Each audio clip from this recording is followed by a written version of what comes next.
በአይነቱ የመጀመሪያ የሆነው የአድዋ ገበያ ማዕከል እና የትራንስፖርት ተርሚናል እንደዚህ አምሮ መጠናቀቅና ለእናንተ አገልግሎት ክፍት መሆን በመቻሉ እንኳን ደስ ያላችሁ ማለት እወዳለሁ።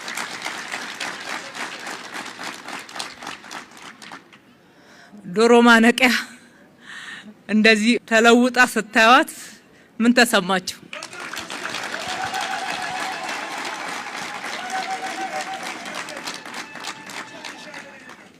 ከተማችን አዲስ አበባን እንደ ስሟ ውብ አበባ እናደርጋታለን። ከሌሎች ሀገራት ጋራ ተወዳዳሪ የሚሆን አገልግሎት ለሕዝባችን እንሰጣለን። በመሆኑም ስማርት ከተማ አድርገን መልሰን እንገነባታለን፣ እናዘምናታለን ስንል በተግባር በተጨበጠ ስራ ምላሽ እንደምንሰጥ እርግጠኞች ነበርን።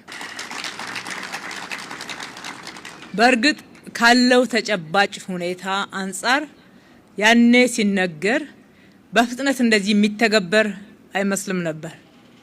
ነገር ግን እሱ በነበር እየቀረ አሁን በተጨባጭ ለሕዝባችን 1 2 3 4 ተብለው የውል አገልግሎት ከፍቶ